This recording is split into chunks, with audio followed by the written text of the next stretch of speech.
नमस्कार, मैं रोहित शर्मा और आप देख रहे हैं समाचार प्लस का आज का एक खास कार्यक्रम। मैंने ऐसा इसलिए किया क्योंकि आज हमारे साथ जो शख्सियत हैं वो अपने इसी अंदाज की वजह से राजनीति में चर्चा में आए थे। जी हाँ, मैं बात कर रहा हूँ निर्मल चौधरी जी की, जो आज के हमारे खास कार्यक्रम में हमारे साथ बने हुए हैं। निर्मल जी ना सिर्फ हाल ही के दिनों में सुर्खियों में बने हुए हैं, बल्कि विगत कई सालों से छात्र संघ चुनाव में भी सुर्खियां बटोरते आए हुए हैं। आज निर्मल चौधरी कहीं ना कहीं राजस्थान की राजनीति के उन राजनेताओं के नक्शे कदम पर चलते आ रहे हैं जो कहीं ना कहीं अपनी एक एग्रेसिवनेस, कहीं ना कहीं एक आक्रामक अंदाज के लिए जाना चाहते हैं। निर्मल चौधरी की कई घटनाएं अभी आपने वर्तमान में देखी होगी। इससे पहले भी कई ऐसी घटनाएं आपने सुनी होगी कि जिसमें निर्मल चौधरी कभी पुलिस से भिड़ते हुए नजर आए, तो कभी प्रशासन से भिड़ते हुए नजर आए, तो कभी छात्रों के लिए कॉलेज और तमाम धरनों और आंदोलनों में अपनी सहभागिता अदा करते नजर आए। तो मैं स्वागत करता हूं निर्मल चौधरी जी का। कुछ सवाल करेंगे ऐसे जो कुछ खास होने वाले हैं। पहला सवाल करने से पहले मैं निर्मल जी आपसे पूछना चाहूंगा कि आज आपका मूड कहीं लड़ाई झगड़े का तो नहीं है, क्योंकि मैं उसी हिसाब से सवाल करूंगा। जी बिल्कुल। देखिए, मैं आपको बता दूं कि जिस तरीके की घटनाओं का मैं सामना करता हुआ यहाँ आ रहा हूँ, उससे संबंधित बताता हूँ। जिस तरीके से राजस्थान यूनिवर्सिटी के अंदर जो राजस्थान की पुलिस है वो सिविल ड्रेस में आती है, गुंडे के बेस में आती है, गुंडे की स्टाइल में आती है, और मुझे एग्ज़ाम देते हुए वो लोग वहाँ से उठा के और गिरफ्तार करके लेके जाते हैं। ये मानवीय मूल्यों को शर्मसार करने वाली बात है। मैंने ऐसा क्या गुनाह कर दिया जो इन लोगों को इस तरीके का षड्यंत्र करना पड़ा? नहीं, लेकिन मुझे ये बताओ, आपके पुलिस में जाने का तो कोई सपना था क्या आपका? क्योंकि पुलिस वालों से आपकी कुछ बनती बहुत ज़्यादा नहीं है। मैं काफ़ी टाइम से देखता रहा हूँ, 2022 में भी जो चीज़ें हुई और अभी भी जो चीज़ें हुई, पुलिस का और आपका बिल्कुल 36 का आंकड़ा चलता है। कारण जी मैं आपको बताता हूँ। मैं न्याय की बात करता हूँ और सच की लड़ाई लड़ता हूँ। पुलिस से मेरा टकराव कहाँ हुआ? मैं 7 दिन से आंदोलन करके वहाँ से हम न्याय प्रिय पीड़ित परिवार के साथ सत्य को जिता के वहाँ से उठे। तो इसके अंदर 2 दिन तक हम लोग गांधीवादी तरीके से शांति से आंदोलनरत थे। आंधी तूफान बारिश का सामना कर रहे थे। बहुत लोगों का स्वास्थ्य भी कमजोर हो गया। तो उस समय पीड़ित परिवार का कहना था कि हम लोग ना कुछ खा पी पा रहे हैं, तो बहुत वीक हो रखे हैं, और इसी तरीके से बारिश में हम लोग भीगते रहे। तो हमारी इस न्याय की लड़ाई को हम लंबी नहीं लड़ पाएंगे। हम अस्पताल में भर्ती हो जाएंगे तो हमारे अंदर इतनी जान नहीं बचेगी कि हम हमारे भाई की आत्मा को न्याय दिला सकें। तो उसके अंदर हम लड़ाई किसकी लड़ रहे थे? एक राजस्थान पुलिस के जवान के भाई की, एक फौजी के भाई की, एक किसान के बेटे की, एक डॉक्टर की। तो इस लड़ाई को व्यक्तिगत जिन भी पुलिस के अति उत्साहित अधिकारियों ने लिया वो अनुचित है। हम लोग न्याय की लड़ाई लड़ रहे थे, किसी से कोई व्यक्तिगत हमारा द्वेषवा नहीं था। हम सड़क पे संघर्ष कर रहे थे, ग्रामीण परिवेश के लोगों की मजबूती के लिए कर रहे थे कि इस तरीके की पुनरावृत्ति घटनाओं की दोबारा नहीं हो। लेकिन पुलिस प्रशासन क्या चाहता था कि हम लोग दुखी होके, प्रताड़ित होके मैदान छोड़ के भाग जाएं।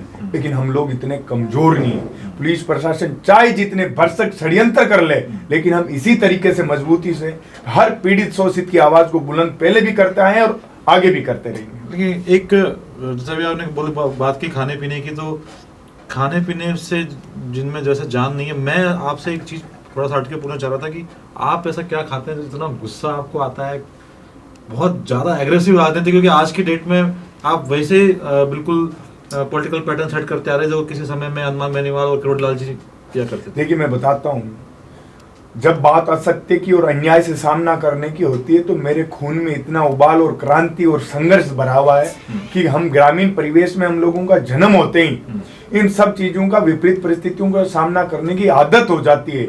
इसलिए जब भी कोई किसी की आवाज को बुलंद करने का प्रयास करेगा तो मुझे किसी भी स्तर पे जाके उस व्यक्ति के साथ न्याय दिलाने की लड़ाई को मजबूती से लड़ना पड़े, मैं लड़ूंगा।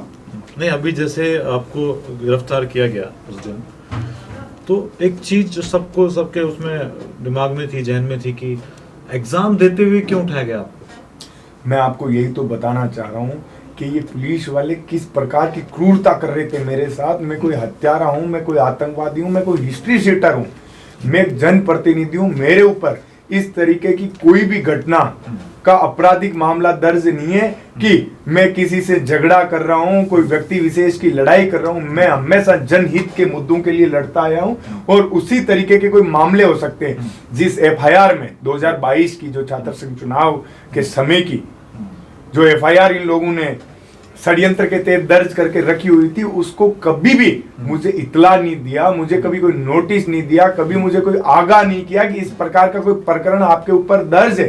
तो ये कानून के हिसाब से सरासर गलत था और मेरे ऊपर एक टॉर्चर करने का इन लोगों की मनसा इसमें साफ तरीके से जाहिर हो रही थी।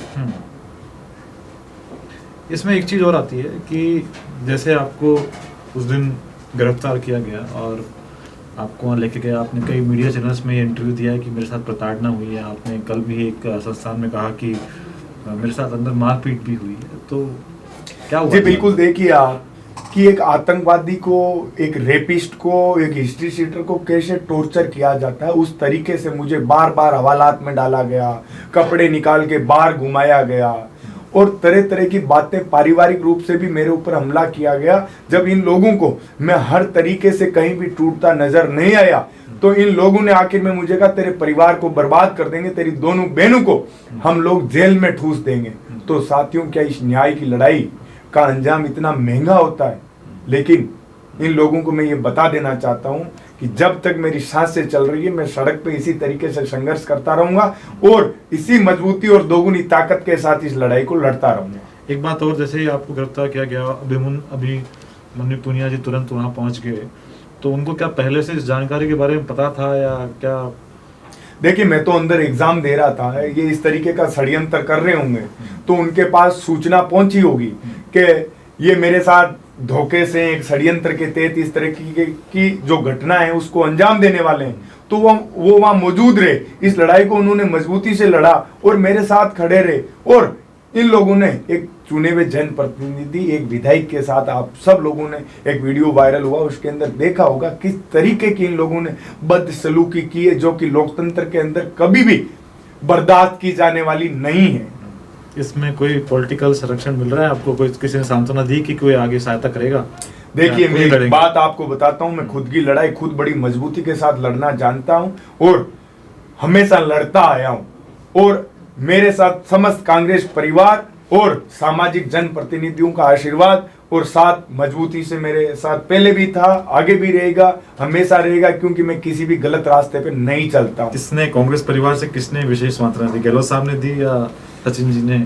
सचिन पायलट साहब ने, अशोक गहलोत साहब ने, गोविंद डोटासरा जी ने, टीकाराम जूली जी ने, समस्त कांग्रेस परिवार के जो विधानसभा के सदस्य हैं, लोकसभा के सदस्य हैं, जितने भी जनप्रतिनिधि हैं, पूरे देश के लोगों ने इस लड़ाई के अंदर मेरे साथ मजबूती से मेरी आवाज को बुलंद करने का काम किया। और राहुल गांधी जी ने अपनी टीम के जो वकील थे, एडवोकेट थे, उन लोगों को यहाँ जयपुर भेज के न्यायपालिका से मेरी लड़ाई को मजबूती से लड़के मुझे न्याय दिलाने के लिए जो काम किया, उसका तो मैं बारंबार धन्यवाद करूंगा। इससे मेरा हौसला भी मजबूत हुआ कि राहुल गांधी जी का आशीर्वाद मेरे सर पे है। मैं हर शक्ति की लड़ाई को इसी तरीके से मजबूती से लड़ूंगा और आवाज को बुलंद करूंगा जहां भी शोषण और पड़ताड़ की जाएगी। कोई स्पेशल रोड मैप बनाया आपने? अब जो चीजें आपको, कई चीजें आपको फेस करनी पड़ेगी, मैं तैयार हूं। मेरे इन चीजों का कोई, मैं इन ऐसे छोटे मोटे संकटों से डरता नहीं हूं।